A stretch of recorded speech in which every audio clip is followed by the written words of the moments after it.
Good morning. I'm going to show you guys my portfolio that I've made. I've had this portfolio since I have been enrolled in HBU online courses. So here I have my um name, introduction, and then my educational philosophy. Okay, so now I'm gonna go on to this course. Oh, that's not it. Sorry.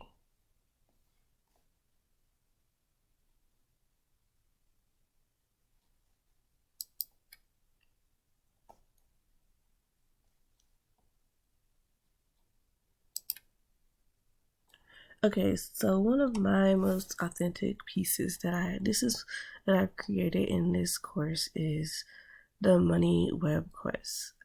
This is my most authentic piece because I feel like I can use it um outside of the classroom. It can be used for a variety of reasons. I have my introduction, and I have the task, and then the process.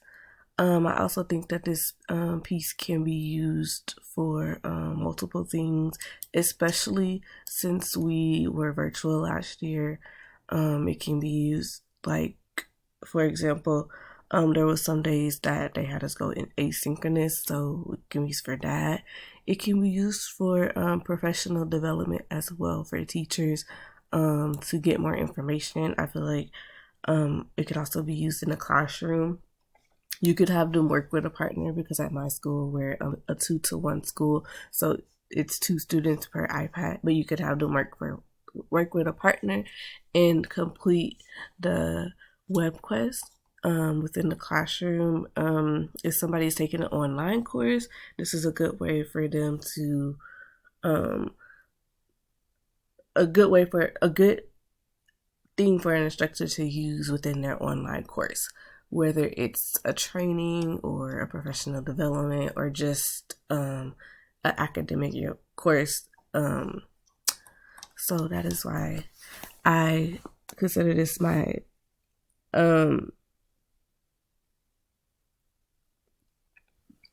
the creation of this assignment made me realize that ensuring that students or learners get the best work, best content, and that you're in a so that they can learn. Is why this piece is considered authentic, because it's educational. It has the content. It took some time to work and find the resources.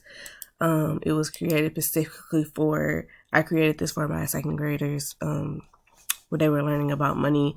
So all of these pieces can be applied in real life, and students can take this and use it in real life.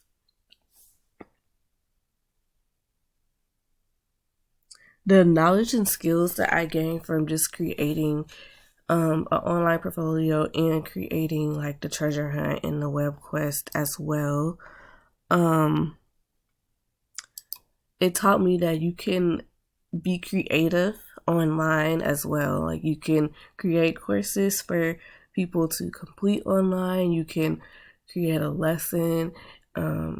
It's not as hard as it may seem sometimes, because sometimes we might think that it's hard to create. But it can also be used in a variety of ways. Just making sure that we have all the like the introduction, the what they're learning, all of that stuff. Sorry. Okay. But just making sure that we have all that when we are creating online pieces, and knowing why we're creating it. Or also another reason, another way that this particular piece made me know that it was authentic, because we have, as instructional designers, we have to think about the audience that we're creating it for.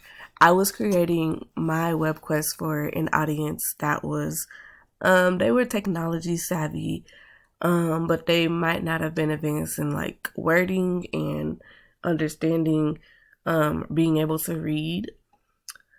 So I was creating mine for trying to make it as simple as possible and as easy to navigate as possible, because I was creating it for second graders. So I included pictures, and I made sure to include content that second graders would use. If you were creating it for high schoolers, it might have looked a little bit different. And also I was creating this for a math class. So that's another reason why I would consider this.